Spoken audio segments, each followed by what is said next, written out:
Hey everyone, is that getting annoying yet? I hope so. Welcome to whatever blah blah blah. Plarian just dropped this. At least in the Discord, I just got a notification that we have a bot that basically notifies us of announcements. And apparently there's a bunch of new champions, so let's see what's going on here. Hey Raiders, the harsh winds of winter may bring snow and icy hail all across the area, yet its denizens rejoice. What the hell is a denizen? For Yuletide, what the hell is a Yuletide? So many weird words is coming. And we have several new champions over here who are more than happy to share holiday cheer with you. Yay. Very nice. Take a look and see if any of them would make a suitable addition to your collection. So Glishia Soul Guide, that's an easy name. Rarity Legendary, Force Affinity, Defense, Sacred Order, okay. I like all of these attributes. We need more cool Force champions, also Defense and Sacred Order, at least in my eyes. So, Glittering Slash attacks one enemy, 30% chance of placing a freeze, books up to 50. Also applies a debuff spread, taking one random debuff from the target and place it on other enemies under freeze. So it's basically like Tylesia, except with freeze instead of hex. Interesting. AoE A2 attacks all enemies, places a 25% weaken debuff for 3 turns, also steals one random buff from each enemy under a freeze debuff. So obviously you can do some insane freeze threats with this champion.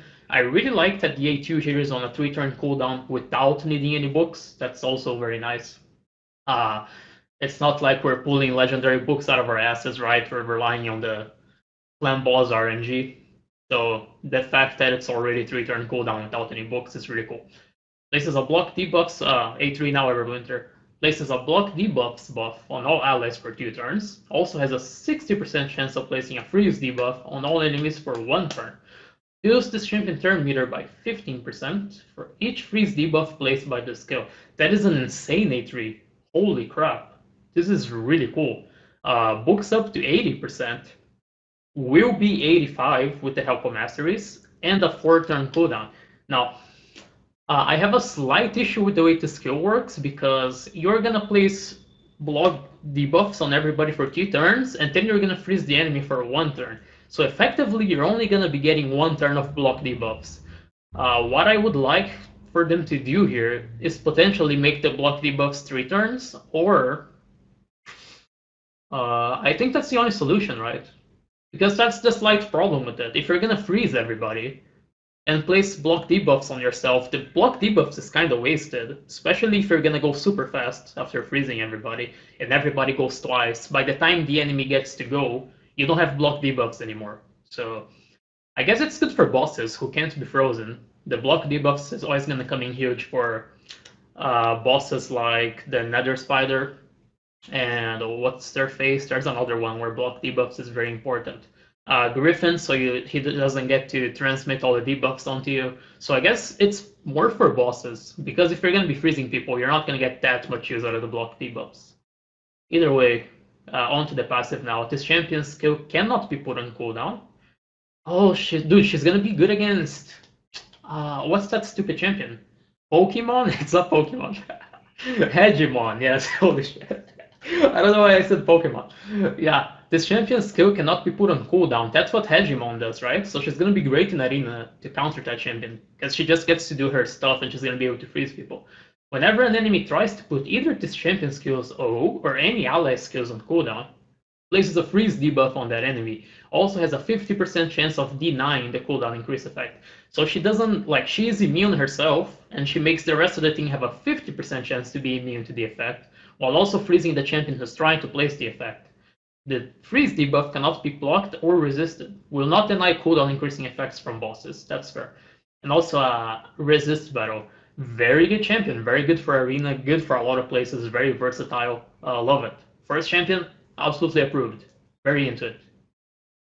Now, this is the Fusion champion. We already know. I've already went through a detailed breakdown of this champion, but basically, he has Perfect Veil for Hydra, which is going to be very useful. I'm going to be going for the Fusion. I think his A3 is going to do a solid amount of damage because he gets a shield proportional to damage dealt, so that tells me that the multiplier is going to be decent.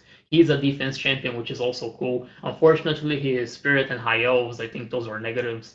He also has decreased accuracy on the A1, which is good against Hydra and other bosses, and he also can place block debuffs and increase death on your entire team, which is going to be good for any wave content as well as arena. And he also has a passive which is pretty good for arena, which can potentially freeze people who attack him. That's it. Chagger, I don't know, dude. Looks cool. Legendary Void Attack Lizard. I like that combination of attributes. Stupor attacks one enemy, has a 50% chance of placing Sleep. His Sleep is not the greatest debuff in the world because you hit people and then they kind of wake up, so this is kind of a whatever A1 if you ask me. Venom Storm attacks all enemies 2 times. The first hit has a 75% chance of placing a 5% poison debuff for 4 turns. 4 turns is a lot. And it bulks up to 100% and a 3-turn cooldown. Interesting. The second hit has a 75% chance or 100% chance of placing a decreased death for 3 turns. Wow. What a crazy good A2. Holy crap. Decreased defense for 3 turns and 5% poison for 4 turns. Very good for a Seer setup, I think, right? You guys do Seer setups. She needs a bunch of debuffs on the enemy so she can do damage, I think. So very good for that. And just good in general. 100% on a 3-turn cooldown to do these debuffs. And it's a 2-hitter. Depending on the multiplier, this skill could be absolutely insane. It is the second hit that has a chance to displace decreased death. If it was the other way around, your second hit would do a bunch of damage on top of the decreased death you placed on the first hit. So they were careful to order that correctly, so it wasn't too broken. I see. A3 Heartstopper. Attacks one enemy, then attacks 1 time at random. Okay, kind of weird. If the target is under a poison debuff, we ignore shield, block damage, and unkillable. Okay, that's interesting. Grants an extra turn if this attack kills an enemy. Also resets the cooldown of Venostor skill if this attack kills 2 enemies. This is shaping up to be a very hard hitter, I think. I think this champion is going to hit very hard, and you can see the aura right here. 33% ally attack increase in all battles. So it's looking like he's going to do a ton of damage, and he can potentially reset himself like Karn did. Instantly attacks enemies. This is the passive now, Constant Agony. Instantly attack enemies with the default skill whenever they receive damage from poison debuffs placed by this champion. Holy crap. Okay, the sleep is more interesting now. When hitting enemies under poison debuffs, heals this champion by 10% of the damage inflicted. This guy is insane. He is a Void legendary, so it makes sense. But he's insane. Wow. He's actually insane. And we don't even know the multipliers. The multipliers and his base attack are probably going to be very high. Insane champion. You would be very happy to pull this guy, for sure. And a lot of these champions are giving you arena options in my eyes. The first one and the third one now. This one gives you some solutions against Unkillable and Shield, and the first one gives you a solution against Hedgie and increased cooldown, so very interesting. Or does Hedgie do block active skills, which is a different thing? Okay, so what Hedgie does is block active skills. I think that's different from putting skills on cooldown, right? So I was totally wrong about my first point in the beginning of the video. Very nice. At least we found out in the same video, so you guys aren't stuck with bad information. Either way, this guy's crazy. Really like him. Now down here, okay, it's an epic now. 1, 2, 3, 4. They're different affinities, kinda. Then we have rares down here. So these are the fusion champions, most likely. The ones we're gonna need for the fusion, I think. These are the rares, and those are the epics. Okay, I have a lot to go through still. Okay, let's go to the first one. This is the first fusion epic. I'm assuming, right? I mean, it makes sense. They're all here, and fusion is coming, so I'm pretty sure that's what it is. We have Umetogi. Very nice Japanese name. Shadow King. She's magic attack. A1 attacks on enemy 2 times, has an additional 20% chance of inflicting a crit if she's under Veil or Perfect Veil. Kinda whatever. A2 Silent Parting attacks one enemy 2 times. Each hit will ignore 20% of the target's defense, has an additional 20% chance of inflicting a critical hit if the champion is under Veil or Perfect Veil. Okay, so we're seeing a theme here, right? It's basically easier to build her. You're only gonna have to build her with... Okay, sorry about that. My camera decided to be an asshole. As I was saying, we can see a theme here where you only have to build this champion with 80% crit rate, so long as you're using Veil buffs, which is really good for Hydra, for example. So if she has solid multipliers here and a solid attack, you could potentially use her as a single target hitter because she does 2 hits A1 and she doesn't ignore defense here. So she might be a good single target hitter for Hydra, who only has to be built with 80% crit rate, so long as you have Veil there, which you you know, there's a chance you're gonna have for Hydra, so there's a pairing there that can happen. Now A3 Fade into Nothing places a perfect Veil buff. Okay, she places perfect Veil on herself actually. So this champion could be good to focus the Head of Torment. Places perfect Veil on herself and 30% increased speed on this champion for 2 turns, then fill the champion's turn meter by 40%. Interesting, very interesting. Passive Standoff. Whenever this champion is attacked, completely blocks one hit. Wait, what? Excuse me? Whenever the champion is attacked, completely blocks one hit. Meaning she has block damage, whatever it's called, for one hit every single turn? Oh, it has a 2-turn cooldown after booked. Decreasing the incoming damage to 0, then counterattacks with the default skill. When attacked by a boss, decreases the incoming damage by 50% instead. Okay, that makes more sense, because I thought she was going to be immune to one hit from bosses as well. She's interesting. I'm not going to counter out. Let me tell you guys. I think she can be very interesting for Hydra to focus the Head of Torment. She might do a lot of damage, it depends on her multiplier. Some of these epics hit really hard, like Scabrius. I made a video showing him off, which has a terrible thumbnail, so it has like 5 views or something. But she's interesting. Can definitely keep an eye out on her. She might be good. Next, we have another Shadow King, Masamoto. They're also releasing more Shadow King, which is good for the faction. Now you're going to be very conflicted, right? Because we want to go for the Legendary, which is a really good champion. But not only the first epic at least looks decent, they are both Shadow King, and the Shadow King faction is about to be released. So people are going to have half a mind to just go for the epics and get themselves 2 Shadow King epics for their faction, which is going to make it easier to complete, especially if you don't have Lydia, the Death Siren, or whatever that bitch name is. So if you don't have her yet, and then Shadow King's coming, it might be good for you to keep the epics. Either way, let's go on to this guy. Spirit's Defense, Shadow King. A1 Dual Slice, attacks on enemy 2 times, has a 10% chance of city 1 random buff, which goes up to 30%. 35% with the Sniper Mastery, so interesting. A2 attacks all enemies, has a 50% chance of placing a decreased attack buff for 2 turns, books down to 3 turns. So he's actually a decreased attack champion on a 3-turn cooldown. Pretty interesting, you can use him for CB if you're missing another champion that can place a decreased attack on the clan boss. Although it only books up to 75%, so never mind. I would not recommend you to use them for CB because it's going to be terribly inconsistent. So I take that back immediately. Only 75% chance and a mediocre A1. Either this A3 saves the champion or he's bad, in my opinion. Places a 60% increased defense on all allies, also gives a turn meter of all allies. Okay, so he. At least it looks like a he. Maybe he has titties under here that we can't see. But he looks like a good Faction Wars champion. I don't think he's actually going to be good for CB or Hydra. He's just a good Faction Wars champion because he's going to give everybody defense, and he can, periodically fill their turn meter while also applying decreased attack on the waves. So he's a good Faction Wars champion. That's what I'm going to say. Any other content, not worth it. Next one is the Visionary. Lots of Spirit Champions, another one here. Support for the Dark Elves. She looks very cool. Beautiful, beautiful blue lips here that I would love to kiss, personally. Don't judge me. A1 Ectoplasma attacks one enemy, has a 30% chance of decreasing the target's turn meter by 15%. Yes, I'm not stupid, that's what it says. Okay. This chance increases to 100% if the target is under decreased crit rate or a decreased damage buff. Interesting. So she has a Syl-like A1. I got spammed on Steam. I should have turned this shit off.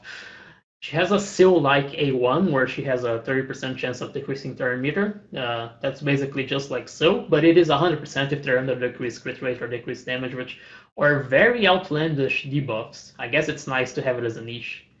Moving on to the A2 then. Attacks all enemies, has a 75% chance of placing it. Okay, she places them herself. 30% decreased crit rate and a 25% decreased crit damage buff on all enemies for 2 turns. Books down to a 3-turn cooldown, and it is a 100% chance to land those things. So that's pretty cool, actually. Let me look at the rest of the skills before I have an opinion, because I keep giving an opinion, then I go to the next skill, and I'm like, oh. So A3, Dark Dealings, places a 30% crit rate buff and a 30% crit damage buff on all allies for 2 turns, also fills your turn meter. Increases ally speed in dungeons by 24%. That's a really good aura. I think this is an amazing mid-game champion, actually. If you're a mid-game champion right now and you're looking for epics, and it turns out you don't have enough resources to go for the legendary, I think this could actually be a very decent epic for you to use in general content because it's gonna help you build your champions. You're gonna be able to get away with placing 30% less crit rate on your damage dealers for the waves, and they're also gonna get a nice damage boost. And then it's also gonna make the waves hit way less hard. And then you have her A1, which can potentially decrease turn meter of bosses, which is really cool. I think, yeah, her A2 should land on bosses as well. So actually, her A1 is going to consistently be decreasing 15% turn meter of bosses once her A2 is out there. So this is actually a very strong mid-game epic. For late game, I don't think she's that impressive at this point. We all have our, champions built correctly. We already have our Nukas at 100% crit rate. So at this point, the A2 buff is pretty much wasted. Not very useful for late game. But again, for a mid-game account, she can help you a lot, make your champions easier to build, make bosses weaker, and help with some turn meter control. Depending on her stats and her base speed, she could be quite a beast, actually. So that's my evaluation of the Visionary. Last one. God damn it, Pablo, what's wrong with you? Broodlord. Looks like a kind of a grumpy little guy. Force, defense, lizardman. Pretty cool. A1, Patient, Tactician, attacks one enemy 2 times. Each hit has a 30% chance of placing a Provoke debuff if the target is under a decreased speed. So I'm assuming he does decrease speed following the theme that we've seen here. It does book up to 50% chance instead. And it's 2 hits, right? So it should be 50% for both hits when you're hitting someone under decreased speed. So it should have a fairly good chance of landing. Interesting A1 might actually be a very good one, to be honest. And with the Sniper Mastery, you can make it 55% chance per hit, which it should basically be a guaranteed single target provoke. And don't underestimate that. They can be very useful for dealing with problematic champions in waves. Then onto the A2, places a 50% ally protection buff on everybody. Then a block debuff buff on an ally for 1 turn. Oh, it's for 1 ally only, both things. My bad. Also places a shield buff on this champion for 2 turns, equal to 20% of this max HP. So he chooses 1 target, I don't like that very much, to place ally protect and block debuffs, and gives himself a shield for 2 turns. I would much rather he gave the shield to that same champion he's buffing, but the fact that it's all single target, it's already kind of meh. A3 Primal Tremor attacks all enemies, has a 20% chance of placing a stun debuff for 1 turn. The chance increases to 75% against enemies under decreased speed. Interesting. And it books up to either 85% if you're hitting decreased speed, or 50% if you're hitting without decreased speed. Books down to 3 turns, which is good. Both the skills book down to 3 turns, so at least he's pretty fast in the way he cycles his abilities. Then we have his passive Egg Watcher. What? Oh, I get it, because he's like a bird thing. I see. Whenever this champion is attacked, or whenever an ally under ally protection buffs are attacked, has a 30% chance of placing a 30% decreased speed on the attacker for 2 turns, and then he has a defense aura. This here books up to 45%. I'm gonna tell you guys right now straight, I don't think this is very good. This chance is way too low to make his other skills consistent, right? If you look at his entire kit, the whole premise is his A3 and A1 need the decreased speed to function, and then his passive can maybe place it at a 30% rate when only he or the target who's protected gets hit. That is an insanely low odds of his kit actually coming together to do what it's supposed to do. So I'm not a fan. I don't think it's structured together very well, and I don't think this champion is going to be very strong at all. Now, you obviously could pair him with somebody like a Countess Lix, who does AoE decrease speed, and then he comes in with a chance to stun everybody, but why not just use Scylla the Drakes at that point, right? She just gets the stun. It doesn't matter if the enemy has decreased speed or not. So, not very impressed by this champion at all. I think out of these 4, it's 4, right?